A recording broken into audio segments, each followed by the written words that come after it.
নমস্কার বন্ধুরা, আমার ছোট্ট ইউটিউব চ্যানেল আর ডেলি জিকেতে তোমাদের সবাইকে স্বাগত। আশা করি ভালো আছো সবাই। আজকে তোমাদের প্রোভাইড করবো 11, 12 এবং 13 জুন 2025-এর সিলেক্টেড ন্যাশনাল এবং ইন্টারন্যাশনাল কারেন্ট অ্যাফেয়ার্সগুলি। বন্ধুরা 18টা কোশ্চেন আলোচনা করবো। ভিডিও ভালো লাগলে অবশ্যই লাইক শেয়ার করবে। ভিডিওটা আনতে একটু দেরি হয়ে গেল, তো দেখে নিই কোশ্চেনগুলি। বাংলাটা আমি পড়ে নিই, তোমরা ইংলিশটা পড়ে নেবে। সম্প্রতি কোন দেশ পোষণ পুয়া উৎসব উদযাপন করেছে? আনসারটা হবে শ্রীলঙ্কা। ঠিক আছে, শ্রীলঙ্কা এখান থেকে তোমরা পড়লেই বুঝতে পারবে। খুবই একটা ইম্পর্টেন্ট উৎসব গেছে, বিশেষ করে যারা বৌদ্ধ ধর্মাবলম্বী যারা আছে তাদের একটা বিরাট একটা উৎসব, যেটার নাম হচ্ছে পোষণ পোয়া ফেস্টিভ্যাল, শ্রীলঙ্কাতে অনুষ্ঠিত হয়েছে সম্প্রতি। ঠিক আছে, নেক্সট কোশ্চেন। বিশ্ব ব্যাংকের সর্বশেষ গ্লোবাল ইকোনমিক প্রসপেক্ট রিপোর্ট অনুসারে 2025-26 অর্থ বছরে ভারতের জিডিপি প্রবৃদ্ধির হার কত হবে? ঠিক আছে, 2025-26 অর্থ বছর ভারতের জিডিপি প্রবৃদ্ধির হার কত থাকতে পারে বিশ্বব্যাংকের সর্বশেষ গ্লোবাল ইকোনমিক প্রসপেক্ট রিপোর্ট অনুসারে? আনসারটা হবে 6.3%। ঠিক আছে, ভারতের জিডিপি থাকবে। এছাড়া আরও রেটিং কোম্পানি আছে যারা রেটিং দিয়ে থাকে জিডিপি সম্বন্ধীয়, এখান থেকে তোমরা এগুলি দেখে নিতে পারো। Next question.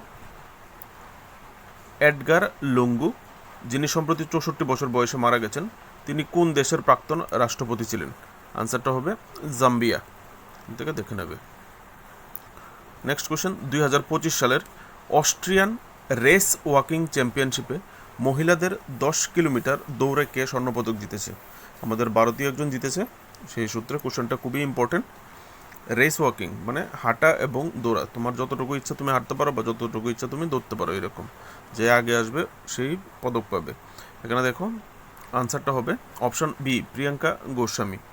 এখানে দেখে 10 কিলোমিটার তিনি কভার করেছেন 47 মিনিট 54 সেকেন্ডে। ঠিক আছে, আর এছাড়া পুরুষদের বিভাগে 35 কিলোমিটার ইভেন্টে সন্দীপ কুমার সিলভার মেডেল জিতেছে, তোমরা যদি কোশ্চেন করে। ঠিক আছে, নেক্সট। এলআইসি এর পরবর্তী সিইও এবং এমডি হিসাবে ফাইন্যান্সিয়াল সার্ভিসেস ইনস্টিটিউশন ব্যুরো কাকে সুপারিশ করেছে? ঠিক আছে, ফাইন্যান্সিয়াল সার্ভিস ইনস্টিটিউশন ব্যুরো একটা অর্গানাইজেশন, এই অর্গানাইজেশন কার নাম সুপারিশ করেছে নেক্সট এলআইসির সিইও এবং এমডি পদের জন্য? আনসারটা হবে অপশন সি, আর দুরাইস্বামী। ঠিক আছে, এখান থেকে তোমরা ডিটেলসটা দেখে নেবে। বন্ধুরা নেক্সট কোশ্চেন।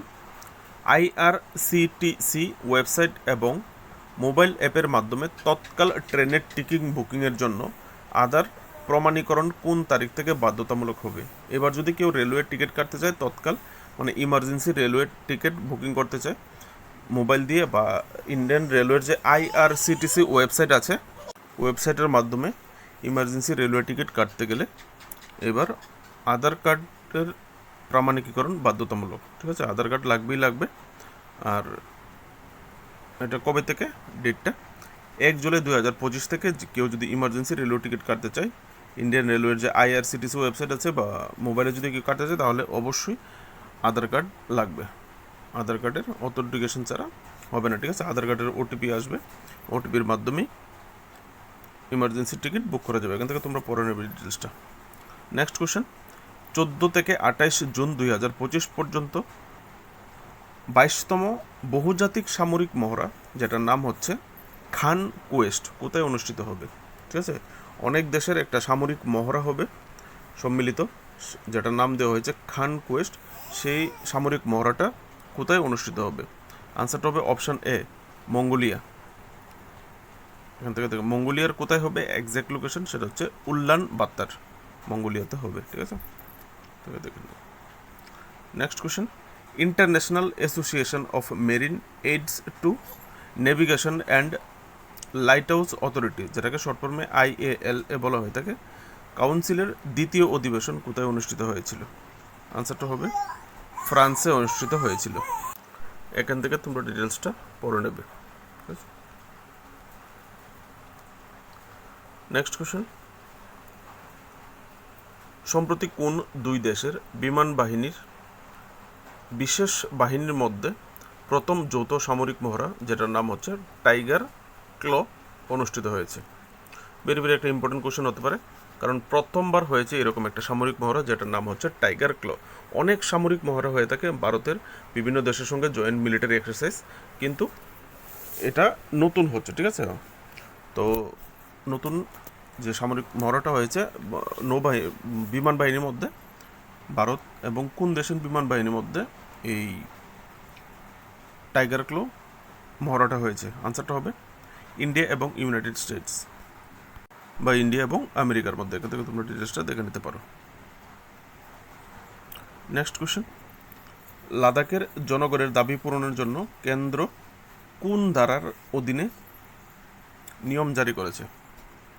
লাদাখের যে জনগণ আছে তাদের ডিমান্ডস পুরো করার জন্য সেন্ট্রাল গভর্নমেন্ট একটা ধারার মাধ্যমে কিছু নিয়ম জারি করেছে। সেটা কোন ধারার মাধ্যমে এখানে জিজ্ঞেস করেছে। আনসারটা হবে আর্টিকেল 240 অনুসারে কিছু নিয়ম জারি করেছে। এখান থেকে তোমরা ডিটেলসটা পড়লে বুঝতে পারবে। আর যদি জিজ্ঞেস করে কোন স্কেডিউলে, তাহলে 6th স্কেডিউলে এইগুলি জারি করা হয়েছে, ঠিক আছে। এখান থেকে তোমরা পড়লে দেখতে পাবে। কেন্দ্র ষষ্ঠ তফসিলের মর্যাদা প্রদানের পরিবর্তে এখানে দেওয়া আছে, ঠিক আছে। নেক্সট কোয়েশ্চেন, সম্প্রতি তেলুগুতে লেখা বান্দারু দত্তাত্রেয় আত্মজীবনী প্রজলা কথা না আত্মা কথা কে প্রকাশ করেছেন? ইম্পর্টেন্ট একটা কোশ্চেন, কারণ আনসারটা হবে প্রাক্তন রাষ্ট্রপতি রামনাথ কোবিন্দ এই বইটি প্রকাশ করেছেন, ঠিক আছে। তো এই যে বান্দারু দত্তাত্রেয়, ওনার জীবনের আত্মজীবনী, নিজের জীবনের কাহিনী। তো বান্দারু দত্তাত্রেয় কিন্তু বর্তমানে হরিয়ানা রাজ্যের বর্তমান রাজ্যপাল হিসেবে কাজ করছেন, ঠিক আছে। তো তিনি কিন্তু জীবিত। একটা ইম্পর্টেন্ট বুকস তোমাদের জন্য বুকস আর কারেন্ট অ্যাফেয়ার্স থেকে করতে পারে। নেক্সট, 2025 সালের মধ্যে সৌরবিদ্যুৎ উৎপাদনের দিক থেকে ভারতের স্থান বিশ্বে কত? সোলার পাওয়ার এনার্জি প্রডিউসিংয়ে ভারতের স্থান কত বিশ্বে বর্তমানে 2025 হিসেবে? আনসারটা হবে 3rd পজিশনে, ঠিক আছে। ভারত সোলার পাওয়ার এনার্জি উৎপাদনে বিশ্বের মধ্যে 3 নম্বর। প্রথম হচ্ছে আমেরিকা, চায়না। আমেরিকা এবং চায়না হচ্ছে প্রথম দ্বিতীয়, ঠিক আছে। তো প্রথম কোনটা দ্বিতীয় কোনটা তোমরা একটু দেখে নেবে, কিন্তু ইন্ডিয়ার আগে হচ্ছে চায়না এবং আমেরিকা। নেক্সট, সম্প্রতি মাতৃভূমি সাহিত্য পুরস্কার কাকে দেওয়া হয়েছে? আনসারটা হবে সারা জোসেফ। তিনি একজন প্রমিনেন্ট রাইটার, এখান থেকে দেখে নেবে। নেক্সট, সম্প্রতিকে ভারত 5000 বছরের ইতিহাস, ইংলিশে বইটার নাম হচ্ছে ইন্ডিয়া 5000 ইয়ার অফ হিস্ট্রি শীর্ষক এই বইটি কে লিখেছেন? আনসারটা হবে আন্দ্রে তুস্কে, ঠিক আছে। অড্রে তুস্কে, দেখে নেবে ডিটেলসটা। নেক্সট, তাইওয়ান অ্যাথলেটিক্স ওপেনে ভারত কতটি পদক জিতেছে? সম্প্রতি তাইওয়ান অ্যাথলেটিক্স ওপেন গেছে, এখানে ভারত কতটি পদক পেয়েছে? ভারত পেয়েছে 16টি পদক। 16টি পদক, 12টি স্বর্ণ, 3টি রৌপ্য এবং 1টি ব্রোঞ্জ পদক পেয়েছে। নেক্সট, মুদিস, ইংলিশে যদি বলি, who has written the book titled মুদিস নীতিশাস্ত্র দ্য ওয়ার্ল্ডস হিজ ওয়েস্টার? মুদির নীতিশাস্ত্র দ্য ওয়ার্ল্ডস হিজ ওয়েস্টার নামের বইটি কে লিখেছেন? আনসারটা হবে এডিস সি আগরওয়াল। নেক্সট, কোন ভারতীয় রাজ্য আসিয়ান দেশগুলির প্রতিনিধিদের সাথে তার বৌদ্ধ ঐতিহ্য প্রচারের জন্য বোধি যাত্রা আয়োজন করেছিল? ঠিক আছে, আসিয়ান যে কান্ট্রিগুলি আছে, 10টা কান্ট্রি আছে আসিয়ান কান্ট্রি, সেই আসিয়ান দেশগুলি বিশেষ করে ম্যাক্সিমাম বুদ্ধিস্ট যে ধর্ম আছে সেটা ফলো করে থাকে। তো সেই বৌদ্ধ ঐতিহ্য প্রচারের জন্য কোন রাজ্য এই বোধি যাত্রা আয়োজন করেছিল? আনসারটা হবে উত্তরপ্রদেশ। আসিয়ান দেশগুলির সঙ্গে এই বৌদ্ধ ঐতিহ্য প্রচারের জন্য এই বোধিযাত্রা উৎসবের আয়োজন করেছিল। লাস্ট কোশ্চেন, নিকোলাস পুরন, আমরা জানি ক্রিকেটার, T20 আমরা দেখেছি। তো তিনি সব ধরনের ক্রিকেট থেকে রিটায়ারমেন্ট নিয়েছে। এখানে জিজ্ঞেস করা হয়েছে নিকোলাস পুরন কোন দেশের প্রতিনিধিত্ব করতেন বা কোন দেশের হয়ে তিনি খেলে থাকতেন? আনসারটা হবে তিনি ওয়েস্ট ইন্ডিজের প্লেয়ার। আজকের জন্য এটুকু। কোশ্চেনগুলি ভালো লাগলে অবশ্যই লাইক শেয়ার করবে। ভিডিও রাত হয়ে গেছে, আর বেশি কথা বলে লাভ নেই। দেখা হচ্ছে নেক্সট ভিডিওতে। কালকে ত্রিপুরা কারেন্ট অ্যাফেয়ার্স করার চেষ্টা করবো। ভালো থাকবে।